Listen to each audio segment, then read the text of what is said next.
Salut à tous, c'est Alwaf et donc aujourd'hui on se retrouve pour une nouvelle vidéo sur Destiny 2. On va parler d'énormément de sujets concernant la saison 21. Donc prends tes popcorn et sois prêt parce qu'il y a des choses à dire. Et comme d'habitude, si cette vidéo vous a plu, un petit like ça fait super plaisir. Partagez-la et abonnez-vous pour ne pas rater les prochaines vidéos sur Destiny 2. On est parti. Cette vidéo est sponsorisée par Blazing Boost. Blazing Boost c'est un site de service qui va vous permettre de gagner du temps en jouant avec de bons joueurs qui vont vous aider à faire des activités in-game. Actuellement ils sont en train de faire des réductions qui pourraient vous intéresser. Ils ont plus de 30 000 reviews sur Trustpilot pour attester justement de leur professionnalisme. Donc je vous recommande de tester ça par vous-même et grâce à mon code LWolf5 vous aurez une réduction et maintenant ça m'aide directement si vous l'utilisez. Le lien est dans la description. Merci à vous. Avant de passer à la vidéo, je suis fait un concours sur mon Instagram pour avoir l'emblème que tous les créateurs de contenu vous ont fait gagner. Bon, si vous l'avez pas, vous pouvez participer. C'est dans la description de la vidéo. Il suffit de follow, like, commenter. Bref, tous les détails sont sur la publication de mon Instagram. Bonne chance à tous. Les jeux des gardiens se déroulent en ce moment même et c'est le moment pour vous d'obtenir le titre de cet événement. Alors j'ai pas trop touché à l'event donc je sais pas ce que ça donne et si ça vaut vraiment le coup de le tryhard ou non. Je verrai tout ça ce week-end tranquillement. En attendant je vous invite à me faire vos retours dans les commentaires. La saison prochaine, la saison 21, nous avons l'arrivée de la saison des profondeurs, soit dans moins de 3 semaines, le 23 mai prochain. Voici un premier aperçu de la saison et oh baby, je trouve que le concept art est trop stylé et ça confirme les fameux leaks concernant le retour de Titan car là, la personne que l'on voit au premier plan, c'est bien Sloan qui regarde vers 3 gardiens sous l'eau avec le chasseur à gauche, le Titan au milieu et l'arca à droite. Va-t-on avoir les premières missions sous-marines? Peut-être, qui sait. Par contre, l'énorme neneuil en fond, ça m'a fait directement penser à l'espèce de mystère qui se trouvait dans les fonds de Titan. Une réponse enfin à ce sujet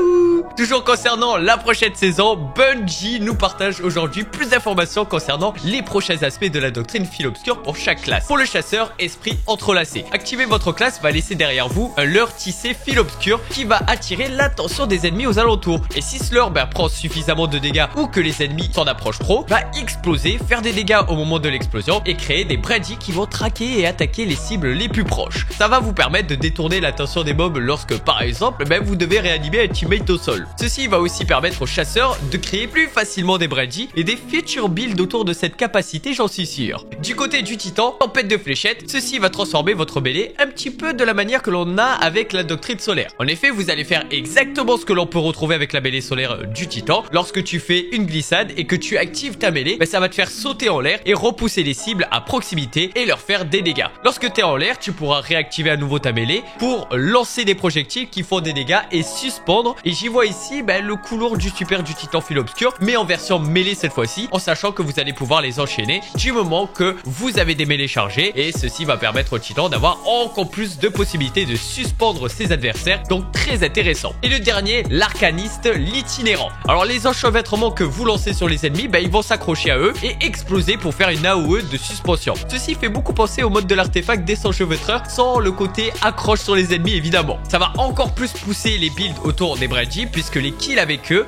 vont créer des enchevêtrements. On attend la prochaine saison pour tester tout ça évidemment. Et juste toujours en rapport avec la prochaine saison, Bungie nous a fait un petit breakdown de tout ce qui va changer concernant les doctrines notamment. C'est très long donc je vous ferai une vidéo pour cela. Sinon Bungie reprécise une nouvelle fois qu'il n'y aura pas de montée en puissance la prochaine saison. Si vous êtes actuellement 1810 d'équipement, vous êtes tranquille, vous êtes au max pour la prochaine saison. Je vais dire les termes, on va se faire chier s'il n'y a rien d'intéressant à côté, je vous le dis. Dans une précédente vidéo, je vous avais parlé du prochain système de concentration d'engrammes exotiques que Raoul allait recevoir la saison prochaine. Pour ceux qui ne savent pas de quoi je parle, le lien sera dans la description. Une des préoccupations, c'était les stats de ces armures exotiques, car dépenser je ne sais combien de ressources pour avoir du 50 en stats, ça peut vite faire briller et Bungie affirme, on verra ça par nous-mêmes évidemment, mais Bungie affirme que la saison prochaine, tous les exotiques auront en moyenne 65 avec des pics sur certaines stats, ce que tu veux absolument lorsque tu veux des belles stats et faire des builds évidemment. Comme il n'y aura pas de montée en puissance en saison 21, Bungie va réduire le nombre de récompenses prestige par la même occasion. Et pour tout de même donner la possibilité aux joueurs de monter en puissance car tout le monde n'avance pas à la même vitesse, les engrammes qui sont de base liés au fait de compléter une activité vont donner à la place un engramme exotique puissant focusable. Ceci permettra aux joueurs d'avoir entre 3 à 9 engrammes exotiques par semaine. Étant donné qu'il s'agit d'un engramme puissant et non prestige, ceci va forcément impacter la puissance des joueurs. Vous allez toujours monter en puissance mais plus lentement. Bref, montez maintenant avant la fin de la saison, comme ça vous profitez à 100% de la prochaine fonctionnalité de concentration d'engrammes exotiques. Bungie nous parle un peu plus en détail de la fonctionnalité de transformer une arme craftable en bordure rouge et mes craintes et mes hypothèses se confirment. En effet, pour pouvoir transformer une arme craftable aléatoire en bordure rouge, vous avez besoin d'un harmoniseur pour les armes qui ne proviennent pas de raid. Et si celle-ci provient d'un raid, il faudra en plus de l'harmoniseur 15 butins de conquête. Pour obtenir cette nouvelle monnaie, l'harmoniseur, il n'y aura qu'une seule et unique manière de l'avoir et elle sera très probablement payante pour la majorité. Vous l'aurez compris, ceci va passer par le pass saisonnier. Il y en aura 3 dans la partie gratuite, mais si vous en voulez 3 de plus, il faudra acheter le pass. Soit un total de 6 activations potentielles d'armes à bord du rouge. J'espère que vous n'en avez pas 50 à faire car il faudra forcément faire des choix. Je pense qu'il y a moyen que je vous prépare une petite vidéo sur ce que vous devez débloquer en priorité dans les armes craftables car on en a une centaine tout de même, ça fait un peu beaucoup. Petite précision, vous ne pourrez pas transformer une arme de raid qui provient du coffre en fin de raid. C'est uniquement les armes qui proviennent de l'activité en elle-même qui n'est pas déjà en bord du rouge évidemment, donc les coffres ou bien une étape. D'ailleurs, il n'y aura plus d'éclats légendaires nécessaires pour crafter une arme quelconque, ça fait quand même plaisir. Bon, le problème c'est quand tu sais ça et que tu sais aussi que Bungie va augmenter le prix du pass de 200 argentum pour 1200 argentum, ça paraît pas trop faire pour tous les joueurs. Bungie nous en avait rapidement parlé dans un précédent post concernant les triomphes qui donneront plus de chance sur le drop des exotiques de raid. C'est simple, la plupart des triomphes qui ont été ajoutés avec les doctrines par exemple, voire les flawless, vont te donner ce boost de chance d'obtenir l'exotique de raid, mais dans les anciens raids on parle là. Ce qui est une très bonne chose puisque je ne pense pas qu'il y ait un quelconque moyen actuellement de booster cette RNG à part juste d'avoir de la chance. Ceci concerne le raid, le dernier vœu, la crypte de la pierre, le serment du disciple, le caveau de verre et le roi des corrompus. J'imagine que Bungie souhaite que tout joueur ancien ou nouveau puisse tester les exotiques de raid et donc accélérer cette obtention. On continue toujours sur l'économie du jeu et ce changement fait vraiment plaisir, même pour toi l'ancien. Les consommables tissage de matière précise et faiseur de pluie seront supprimés en saison 21. C'est fini, on n'en aura plus dans notre inventaire. Alors ne t'inquiète pas, lorsqu'on sera en saison 21, tu pourras simplement les delete de ton inventaire, ce qui va te donner une matrice d'amélioration pour un tissage de matière précise direct et 3000 humaines pour un faiseur de pluie. Donc tu n'as pas besoin d'aller farmer dès maintenant au risque de les perdre, absolument pas, t'as juste à attendre que la saison passe. Or lorsqu'initialement on devait recevoir un tissage de matière précise ou un faiseur de pluie en saison 21, on aura directement une matrice d'amélioration ou 3000 lumens, c'est incroyable. On poursuit avec le fameux Quality of Life, notamment par rapport au contrat de l'avant-garde journalier qui demande une façon spécifique d'éliminer un adversaire, par exemple grenade ou de précision. Actuellement tu ne peux les faire que dans les playlists de l'avant-garde. La prochaine saison c'est fini, vous pouvez les faire n'importe où dans le monde, je trouve ça vraiment bien. Toutefois ceci demandera 2 fois plus de kills que ce n'est actuellement le cas car c'est n'importe où, mais on n'aura aucune sensation de changement si on continue de les faire dans les playlists de l'avant-garde. Vous avancez dans l'avant-garde, si vous n'avez pas terminé c'est pas grave, vous faites vos activités normalement et ça avancera quoi qu'il arrive. Avec ça Bungie va ajouter d'autres contrats, éliminer des élites, des mini-boss, des champions avec certaines capacités ou juste le fait de terminer 2 activités de l'avant-garde. Et pour ce qui est des contrats répétables qui demandent de tuer un ennemi en particulier, ils seront aussi augmentés mais dans la playlist de l'avant-garde. Vous pourrez tuer n'importe quel ennemi, par exemple on te demande des rébus et tu tues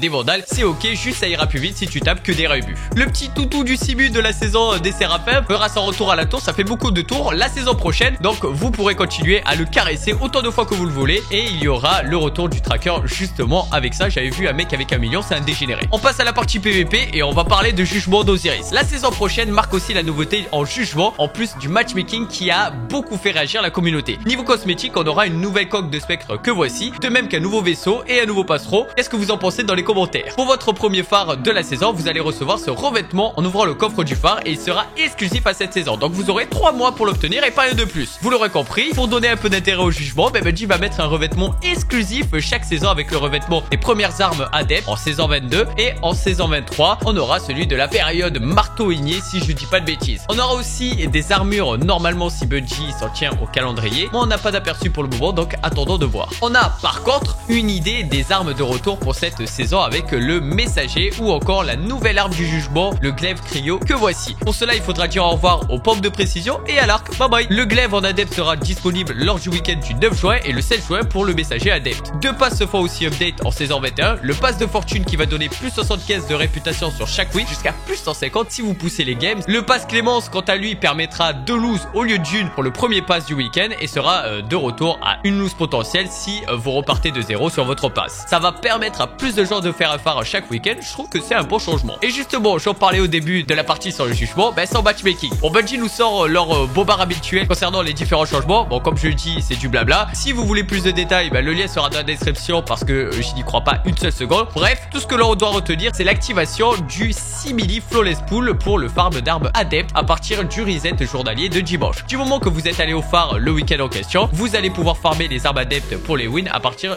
de dimanche. dimanche, même si par la suite vous perdez une game et que ceci détruit votre pass flawless. Ne vous inquiétez pas, vous pouvez continuer de farmer autant que vous le souhaitez, comme c'était le cas auparavant si je dis pas de bêtises. Avec ce nouveau matchmaking, on va devoir se taper le mode Dominion. Vous savez, le mode avec le combo élimination et capture de zone. Bon, contrôle en jugement c'est cancer, faut le dire, et avec les titans bulles, c'est bon, on a compris. Trop pas hâte de voir ce nouveau jugement avec ce nouveau matchmaking, ça fait pas du tout rêver. Et pour ajouter plus de chair à canon dans le jugement, bah ouais, il en faut hein. Bungie va modifier la quête d'introduction que voici. Première étape, terminer ses matchs de placement au camp, faire 50 kills dans cette playlist et monter votre puissance. Deuxième étape, récupérer un pass de jugement, lancer une game de jugement, gagner un round et faire un kill, ce qui va te donner en récompense un pompe du jugement horizon astral, et tu pourras faire autant de jugements que tu voudras et te faire farmer si t'as envie. Ça fait super plaisir. Si vous n'avez toujours pas doré votre titre sans faute, je pense qu'il faudra le faire très vite avant la prochaine saison, car ça va demander beaucoup plus de farm que voici. On passe de 180 kills à 500 kills. Il faudra récupérer tous les loots chez C14, soit faire un reset complet, faire un phare et faire 50 kills avec l'une des armes exotiques de la saison d'équipé, avec un pass sans faute et l'emblème lumière des égarés. Vous devez gagner 20 games et faire les médailles suivantes, donc 10 fois une double élimination, 5 fois être top dégâts dans un match et 5 fois faire le premier kill. Et enfin, avec un pass sans faute et l'emblème sans faute empyrien, vous devez faire les médailles suivantes: 10 fois gagner une partie sans être une seule fois menée, 10 fois gagner un round où chacun de vos teammates a tué un adversaire différent et personne n'a été réanimé, et 5 fois gagner une manche en moins de 20 secondes. Eh, ça en fait des médailles à faire hein. Bref, faites-le maintenant, sinon vous allez perdre la tête si vous êtes en solo. Ah, et voici l'emblème exclusif que pour les personnes qui vont faire tout droit jusqu'au phare sans perdre une seule manche. J'aime beaucoup. Après, est-ce que ça me donnait envie de jouer en trial? On continue. Voici les résultats des votes pour la map de ce week-end. 30% pour Disjonction, 29% pour Convergence et la bonne terre de couilles à 41% pour le plaisir des crabes. On n'oublie pas la récompense prime du mois avec une émote exotique, un spectre exotique, un passereau légendaire et une projection légendaire. Très axé sur le sport. Serait-ce un petit message dissimulé par Bungie ou... Et enfin, pour terminer cette longue vidéo, je vous mets dans la description comme d'habitude la liste des problèmes connus par Bungie. Ce que j'ai retenu, c'est le fait que certaines quêtes qui ne comptabilisaient pas toutes les médailles pour les jeux des gardiens, ou le shatter knife du chasseur fil obscur qui n'active pas certains modes de compétences. Un petit peu bizarre quand même, mais rien ne marche avec les compétences cette saison. Sur ce, c'est ici qu'on va cesser. J'espère que vous avez apprécié cette vidéo. Si c'est le cas, comme d'habitude, un petit pouce bleu, ça fait super plaisir. Dites-moi dans les commentaires ce que vous pensez de ce concept d'art. Franchement, je kiffe perso. Ou alors, du jugement, je kiffe pas perso. Sinon, on se dit à une prochaine vidéo sur Destiny 2 ou on stream sur Twitch.tv/France. Prenez soin de vous et prenez soin des autres. Peace and love, baby.